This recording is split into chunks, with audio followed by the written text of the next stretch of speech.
What's up guys? So today, as you can see from the title, I am talking about how much is a magician worth.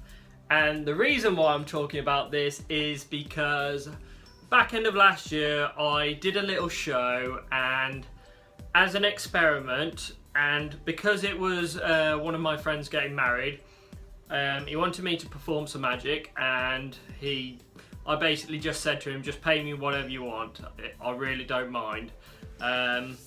Whether he was then taking the piss with how much he paid me, or whether he generally thought that's how much he should pay a magician, that is another matter.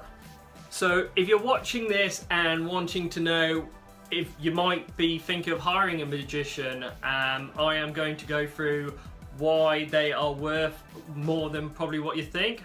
Also, I am also going to talk about if you are going to do your first magic show or performance and you want a rough idea of how much to charge. So I'm going to try cover as much as I can with all my knowledge I've had in the past. So when I went to do this little performance for a wedding, well, it wasn't a little performance, it was performing at a wedding, doing table magic, going like round everyone, basically spending a couple hours whilst they were just finished the wedding ceremony and whilst taking the pictures, kind of that quiet moment at a wedding before they sit down and eat, before the night gets all turned up. That little quiet moment is what I was doing for them. It was for about 100 odd people, takes about 2 hours and stuff. It was about a 15-20 mile drive, so not too far, but still quite a bit of distance. Now, this guy paid me £30 for the show that I did for him, and to be honest, I was kind of hurt inside, but at the end of the day, I didn't agree a price or anything like that because I wanted to experiment and just see how much he generally thought a magician was worth. To be honest, it wasn't even actually him who paid me, it was his dad.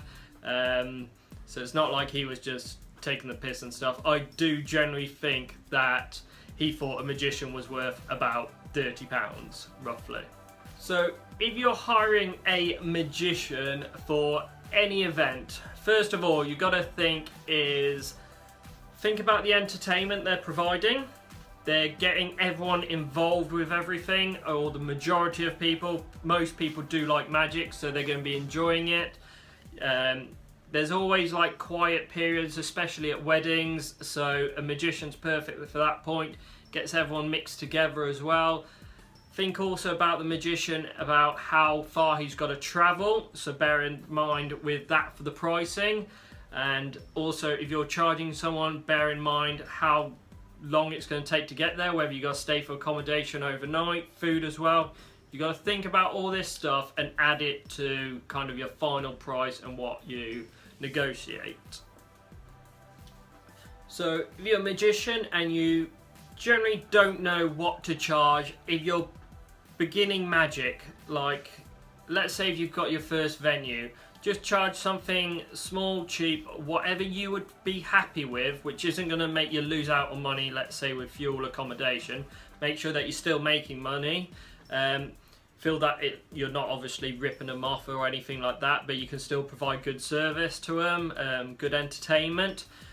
For me, I think I was quite fortunate that I had someone I knew when I was starting magic. He literally just come up to me, he's like, can you just literally come around to my house? I've got a summer barbecue, there'll be about 20 people there. If I give you 40 quid, can you just perform magic for the night and stuff? I was like, happy days, yeah, definitely, why not? Free food, free drink, bit of entertainment, and I was quite lucky with that. But that guy obviously thought 40 quid, he knew I was just starting magic, and he thought 40 quid for a complete beginner, that's perfectly fine. And I was perfectly happy with that as well. So after doing quite a few of like these little parties and stuff for friends and stuff, I started gaining my confidence up, and I was buying and investing a lot more in magic cards, so on, and I was dedicating quite a lot of time. So you need to think as a performer that making sure that what you've dedicated and what you've spent as well is worth your time and value and stuff. I wouldn't say, let's say if you've just bought a £200 trick, don't go deliberately to the next event bringing that trick going, oh, this trick costs £200, I'm going to charge 200 quid for this event for 30 minutes or so. Don't work it like that, because you'll never get booked again. You probably wouldn't even get booked in the first place. So you can slowly up, I would say just slow margins, up your value and stuff. And if you've got a good reputation to start off with from performing nice and cheap, you get your reputation, people are going to book you, they've heard you're good, they're not bothered about the price in the end, especially if it's for weddings, bar events, any kind of events.